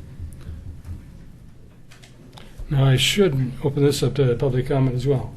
Yeah, there's a problem. Uh-oh. And that is, if you look at the third item under this agenda item on yours, it says proposed South End concept plan code amendments. Yeah. Go to that, and it has comments in it. It does not have a clean copy, Okay. free of striking. We will not take action. So I think you ought to just continue that for 2 Right. weeks. We'll do Okay. that. So we have a Very clean copy. good. Okay. Thank Well, by you. that time, we will pass, I presume we will pass our second reading in any case. Yes, on the first one. On the concept plan itself. So, I guess I don't have to open it to public comments, but if somebody wants to make one, I'll let them come up anyway. Yeah. But we're not taking action on this item. Seeing none, we'll go on. We might make a motion to continue. Oh, okay, yeah, please, until our I next can have a regular- motion to continue item 14-148, ordinance 13-1017 To March. until March March, 19. whatever date it is plus 14. I second that. Okay, 19. So, The motion has been made by, I can't make a motion. You just you gotta did. vote. Okay, well, I didn't make the motion, that's the issue. Somebody I shouldn't have made the motion. It may have come off my machine, but I must have hit something. Yes, Like- heard you say it, and I clicked it, yes. Somebody needs to make a motion. Now, somebody Okay, besides so- myself needs to make the motion, is what I'm saying. I'll be the motion I cannot, maker. I cannot make it. Okay. Nancy, switch me to the motion maker. I can't do that. Let's say I did it, but I wasn't supposed to. Okay, I can change that later, and I will change that. Okay. So the motion is being made by Betty Mum, and seconded by Carol Polly. and you're gonna vote. I know, but yeah, can't change it apparently. No, she'll change it later. And the vote is unanimous.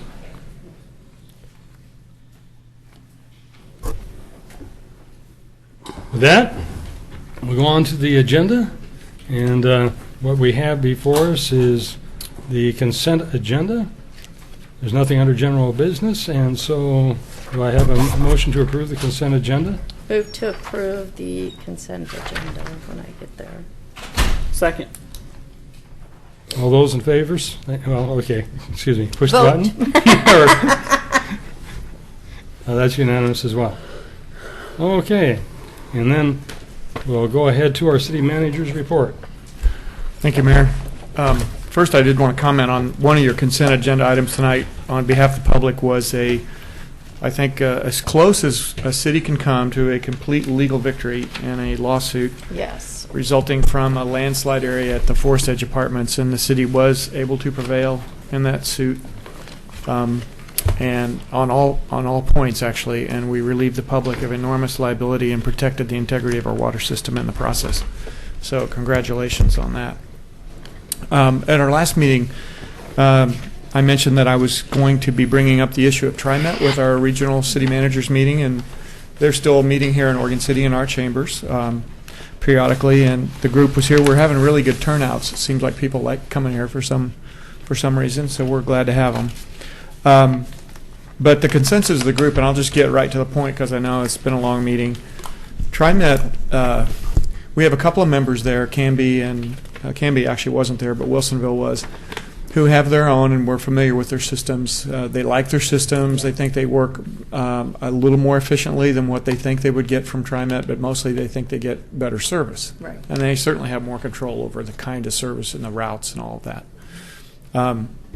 But the consensus of the group was they were kind of hard on past legislative bodies in Salem, not so much the current group, but they said that the TriMet situation, especially when you look at how difficult it is for one of us, a single city, to opt out, and this TriMet district-wide vote that's required,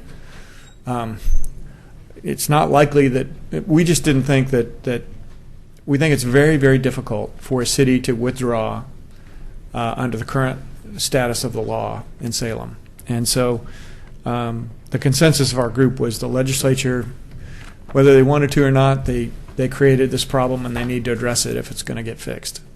There was also, though, a few people that were pretty optimistic that TriMet might actually get better control of its problems, but most of us thought that their current business model, at least the way the union negotiations have gone in the past, is simply unsustainable. That's where most of us were. I also think that most of them think it's a wait-and-see attitude and see what the legislature does to address this. I noticed that TriMet seems to be making some adjustments in service areas, and I forwarded you an email this week about some of the service area changes that they were making. So they seem to be trying to maneuver a little bit, but I'm more concerned about the long-term structural financial situation that they face, and I think a lot of that's going to depend on these labor agreements. So that's the report from that group. Also, Nancy Ide has 2 words that we need to report on with the explanatory statement, and they're really not even words. But Nancy, there's too much humor here for me to explain it, so maybe you could try. Okay.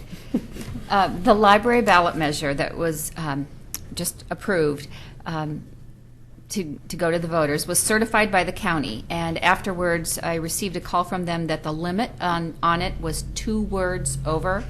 Their counting system was different than ours, so it was 2 words over. And to fix the problem, we proposed changing a section of the statement where it says 15,000 square feet to 15,000 SF.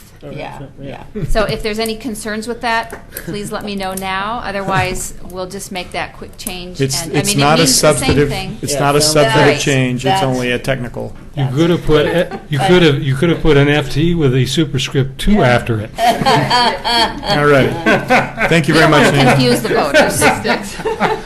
Okay, then we'll approve that to the Yes. Thank you, Nancy. Also, I want to let the commission know that our state representative, Brett Barton, has just been super responsive. And I haven't known him that long, but he's been very, very responsive.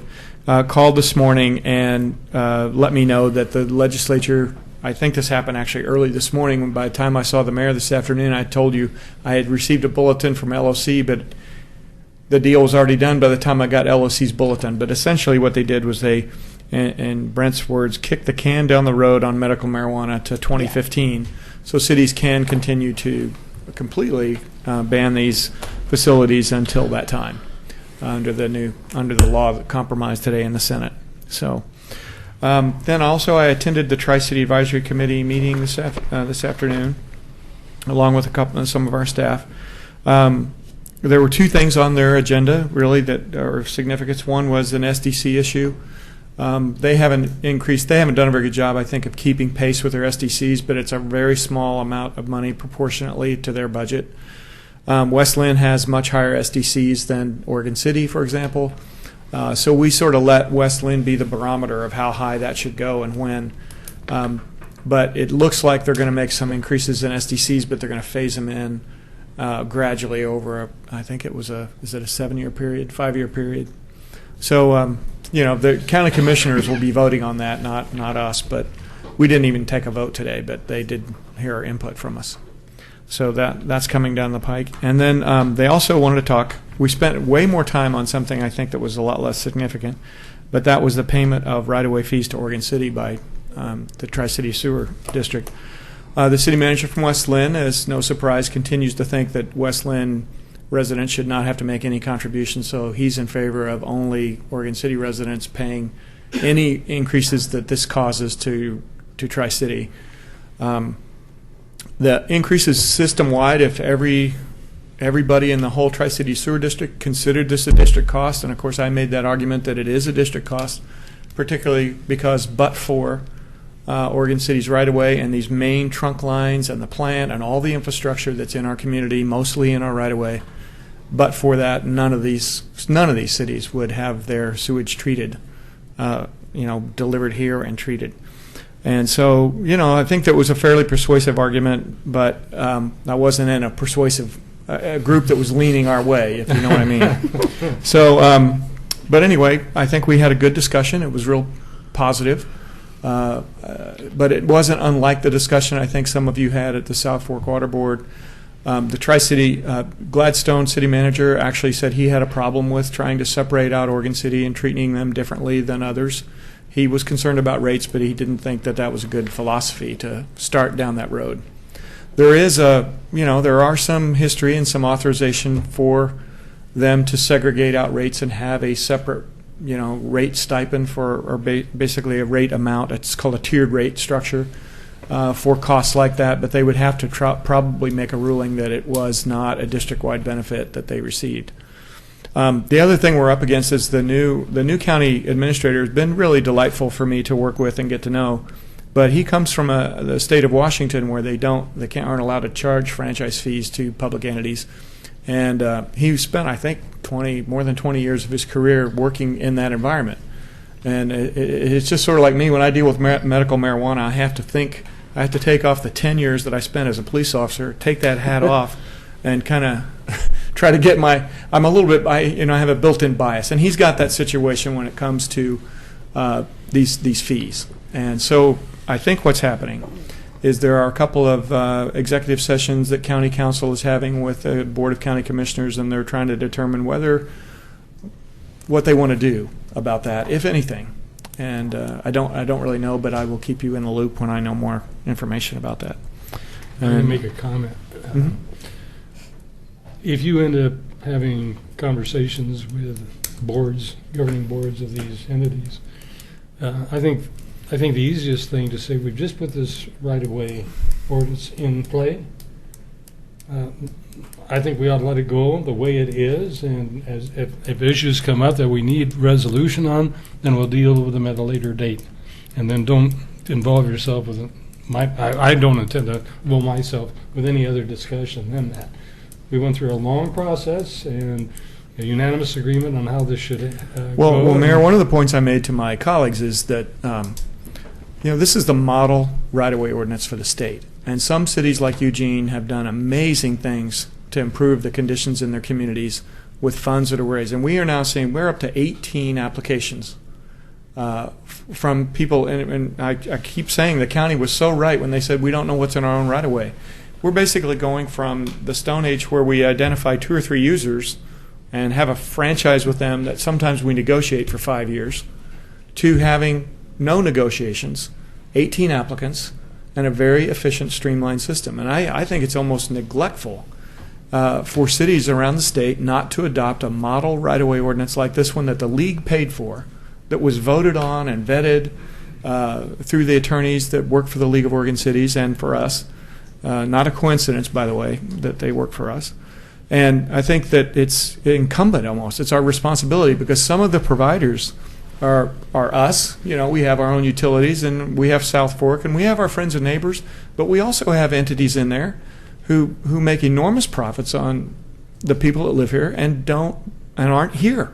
They make virtually no other contributions to this community. So it's simply not fair to our residents for us not to manage what is really a remarkable public asset that's extremely expensive for us to.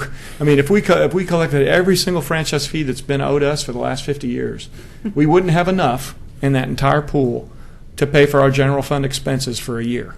So it's a lot of money if you've been getting it for free for several decades.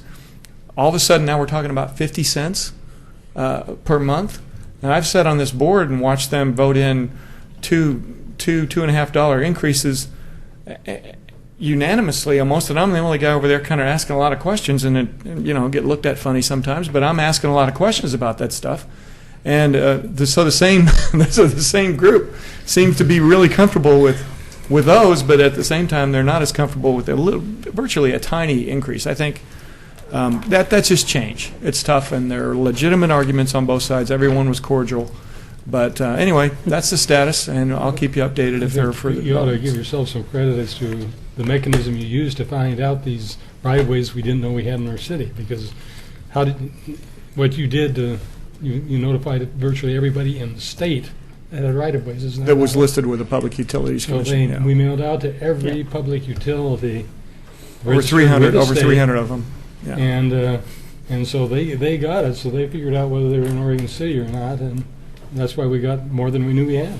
Yeah. And I am looking forward to having, we do at least have all the applications. I was kind of nervous, as you know, about CRW, whether they were even going to apply for the ordinance, and then they would be facing an enforcement action in municipal court. We don't have that, but keep in mind that, we're over, the first big hurdle is identifying all the users and having them submit an application. It's one thing to submit an application and a fee of what is that fee for the application? $50. $50. That's different than submitting your first quarterly payment that might be Right. $75,000. But we're also finding that people like larger users like Comcast are now acknowledging, reluctantly, in fact, we get this language, payment under protest, acknowledging that they are going to be paying on VoIP services, which are things that we could have been collecting before, but we didn't have the legal code authorization to do it. And now we do. So, I don't want to paint too rosy a picture and count eggs before they're here.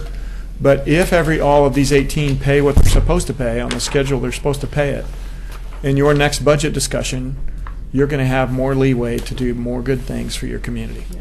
And that's going to feel good for you. And I think for all of us. Thank you, Mayor. Thank you. Now, the first thing I want to talk about is I didn't know about something until within the last 2 weeks, and I'll ask you, how many people know about a shuttle service, bus service that's in Oregon City? I didn't either. We have one? Well, I'm about to tell you about it. Yes, there is one. Amazing. Actually, I think maybe 2 weeks ago, about 2 weeks ago, I met with Commissioner Carlotta Colette, and she mentioned it to me.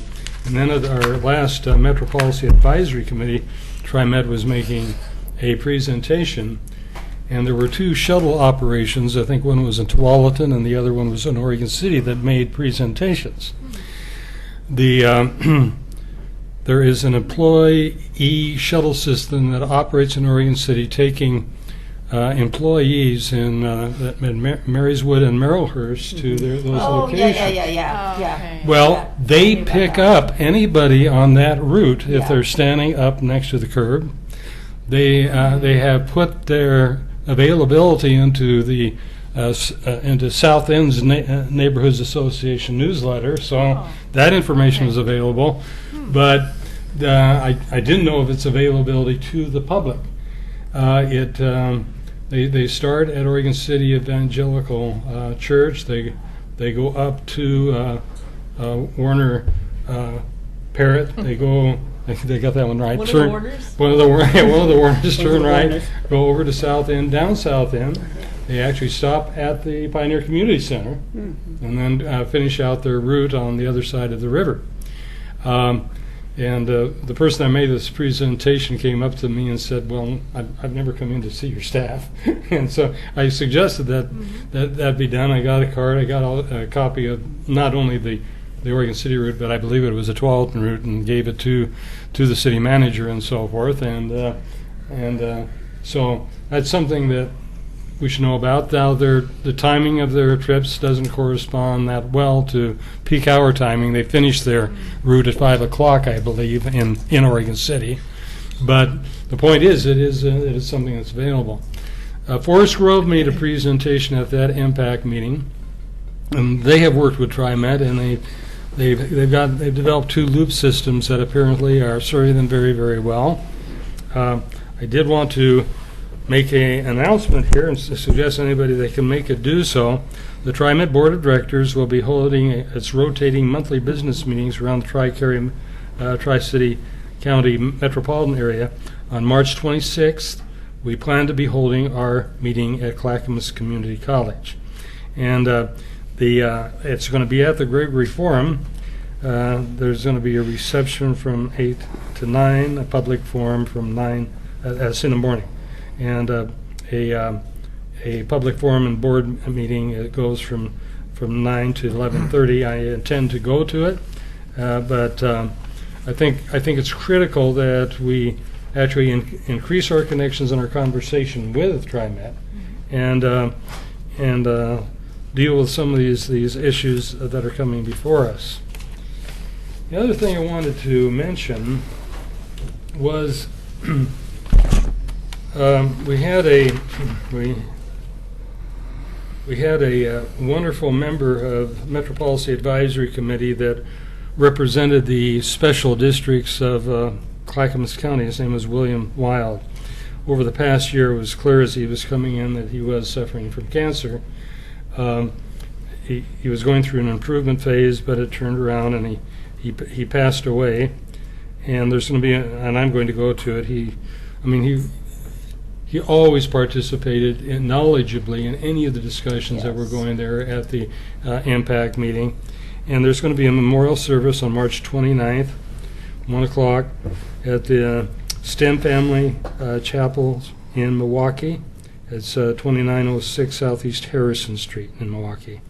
And I plan to go to that memorial service, but he made tremendous contributions. I think he was on that board for the whole time I've served as mayor. He was on it, and I think he was there during part of Mayor Norris's period as well. Those are my announcements. And I think you... Oh, and no, they aren't all of my announcements. Tim is here. Yes.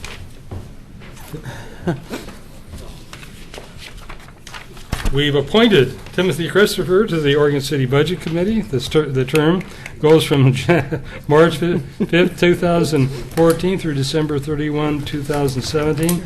Remind you, and somehow wires got crossed,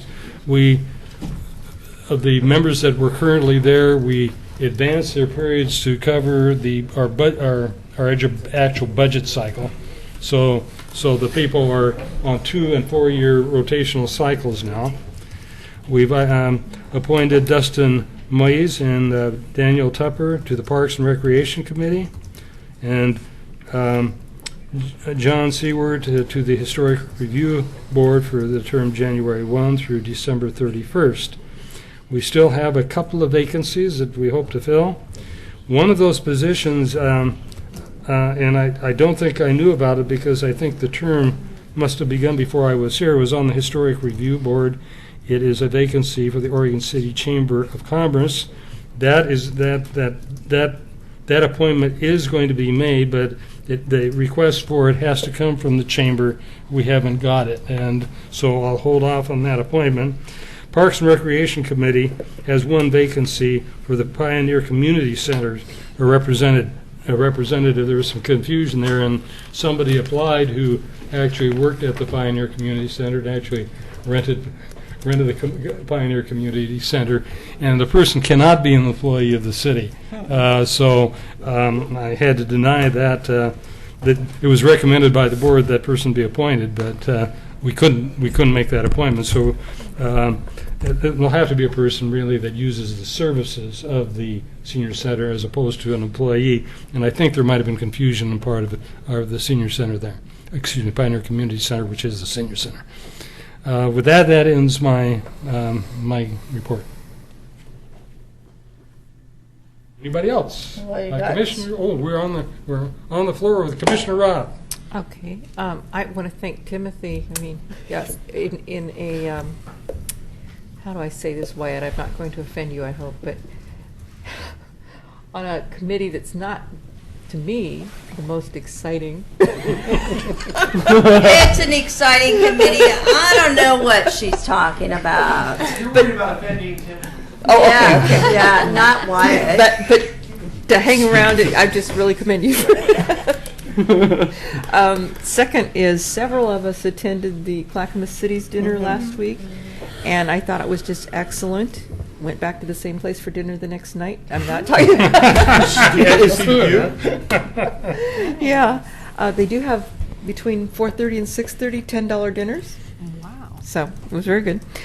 But I thought it was an excellent presentation. I really enjoyed it. It was done by the Oregon Employment Department and talked a lot about the employment in Clackamas County and in the state of Oregon.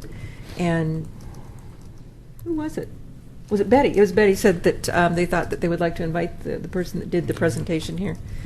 to do a more in-depth presentation on Oregon City, and I think that would be a really good thing to do, because I did find the statistics fascinating, Wyatt. Yeah. Yes. It was really neat to see how we stacked up against other cities. Yes, it was. Where we were in comparison. Yes. And the new figures were coming out last Monday. last Monday. Yeah. I want to mention to Timothy, I'm sort of going to apologize. She said it's not exciting. In my opinion. And even if you're excited by the meetings in terms of a formal context, we have a 2-year budget passed, and you're going to have to wait for a year before we get excited. However, It will be worth the wait. however, I believe there will be a presentation of our status at one point, and all the members of the Budget Committee will be invited to the commission chambers for that presentation. And so don't be overly disappointed, but that's a result of our 2-year budget process. And we talked about what we went through there during the interviews. And maybe to make it more exciting, we could bring cookies or something. Thank you for coming. Commissioner Smith. I attended the Clackamas County Heritage Steering Committee meeting, which is a tourism meeting, one that I don't normally talk about. There's about, I don't know how many different tourism committees that I go to, but county-based, and there was a couple good bits of information from there. Alice Norris was there to present updates on the Willamette Falls Heritage Area Coalition and their progress working towards a national heritage area. And one of the steps, they've got a lot of work done, and I'm getting really close to finishing their feasibility study. One of the steps that was on our agenda tonight in the consent agenda was kind of their first step, which is creating an Oregon State Heritage Area for Willamette Falls before they get to the national recommendation. And so that was something that we sent support of in our consent agenda. So they're working on that. That's then the National Heritage Area to come after that. So they, in addition to that report, there was basically a short presentation, well, not a short presentation, but discussions about Clackamas County's Heritage Tourism Development Plan for the next upcoming year. I haven't fully gone through it yet. We talked about some of the main points of it. This is like our city-based heritage coalition. It's a county-based heritage coalition where representatives from county-wide heritage area, or excuse me, not heritage area, but heritage sites talk about what they think should be done. So I will update you on anything with that. It sounds like this is not really a final plan in terms of everything that the county is looking to doing this year, and that's going to kind of continue to be an open dialogue. So. Oh, I would say one other thing. We're in the second weekend of our school play, which is Word Play 4 at Oregon City High School. It's school days. All the scenes are based on school, and they are all student written and directed, which is a lot of fun. We do that, I think, every other year. But one of my favorite things, because it's all written by students, all directed and acted by students, and that starts again Thursday night and runs Thursday, Friday, Saturday. It starts at 7:30 in the Black Box Theater, which is our small theater, seats about 130 people, and it's $8 per person. So the second weekend, because of the limited seating, get there early. And I think we start selling tickets at 6:45. Commissioner Mumm. I just have a couple of comments. The TriMet shuttle service, the Mary Woods Yes. shuttle service. That was presented at C4 a couple of months ago. I gave that information to John Lewis, talked about it. It is actually a grant that they received, so they're not sure how long they're going to be able to keep it depending upon funding. So it may be there, it may not be. I understand this morning at Oregon City Chamber, and I'm sorry I missed it, there was a great presentation on the Willamette Falls Legacy Project. So thank you for putting that together, Tony and David. The Willamette Falls Heritage Coalition is different than what you just talked about, right? Willamette Falls Heritage Area Coalition. So the Willamette Falls Heritage Coalition, is that something that... Or Heritage Foundation? Are Is you that what it talking about is? that? Yeah, that's another one. Okay, Yeah, is Willamette that Falls something Heritage that Foundation. we have somebody on that? Is there a staff person that attends? Should there be? I used to, but I don't know when they. Were you as a city rep? I was on their board for some time.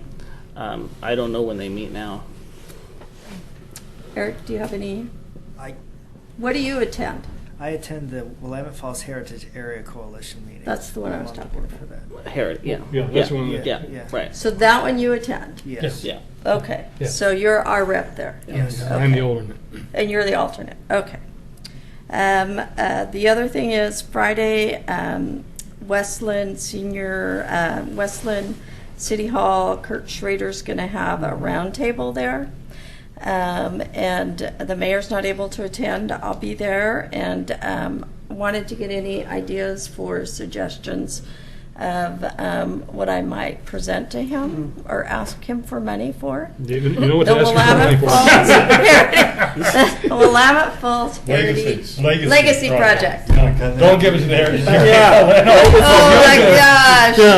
Legacy. If you could Legacy be very project. general about that, because we're kind of refining our request right now, and we want to make sure we work through his staff, but be Yeah. be vague, but be persuasive Well, as we just fun. want money, so I just- also go to all those, just FYI. The commission may not know that, but I go to all of those roundtable events when he has them. So if you can't make it, you still have representation. So does anybody else have anything else for the commissioner round, or the Yeah, Senate? but I'm supposed to ask that question. The Oh. answer is Commissioner Pauling. Okay. All right. No, for the round table. Over the round table. Oh, With I'm sorry. Kurt Slap my Schrader. face. For Kurt Schrader, does anybody else have anything else besides that that should be brought up? Well, I would just reiterate how important the Willamette Falls Legacy Project is to the Yes. region. Yes. That's right. And why it's not just about Oregon City, it's very important to the whole region. Right. And, also just economic development, plans for really getting, lands set for economic development, just plans for that, a regional plan. Okay. You might ask him a question. Last session, the U.S. Senate passed a, I guess it's not a sort of a money appropriation for making low-interest bond money available for transportation projects. It had not. It's going to the House this session. Had tremendous bipartisan support in the Senate. If you could ask him when it's going to be seen in the House. And that was low interest for? Bonds for transportation project. Okay. Oh, no. I'm saying that wrong. Water improvement projects. Water improvement. Yeah. And that's really important to us. I don't know whether, I don't know. Oh my gosh, there's a big difference There's a there. big- Well, you're transporting water, aren't I you? am. Okay. It could be water under a bridge. Water under the Well, bridge. that might be what it ends up. Good luck with that. Whether we would use that or not, but the availability of those funds, I think, is important. Low interest bond. Yeah, for Okay. water. For water improvement. Distribution systems, yeah. Okay. And Okay. infrastructure, Okay, which includes fixing infrastructure. all right. Asking for money for Got it. mitigation. For I don't know if I'll be able to do it, but I'll ask as many questions as I can. And I'll Anybody do else as have much money any as I items can. for Commissioner Mum? Sorry about that. That's okay. Okay, Could ask him for money for mitigation at the landfill Oh, to get it ready for development. So see, they've look at been you guys, you're all smart over there. Nice. See? You smart guys, you've been working on Economic this. development. I've talked to him about that project. No, no, Good. Jobs, jobs, jobs. Oh, yes, I'm done. Thank you. Does Commissioner- anybody else- I mean, I'm done unless somebody else. Anybody has else with anything? Yes. Well, yeah, so now you're on, Commissioner Paul. Thank you. Okay, speaking of economic development and jobs, I will talk about Main Street.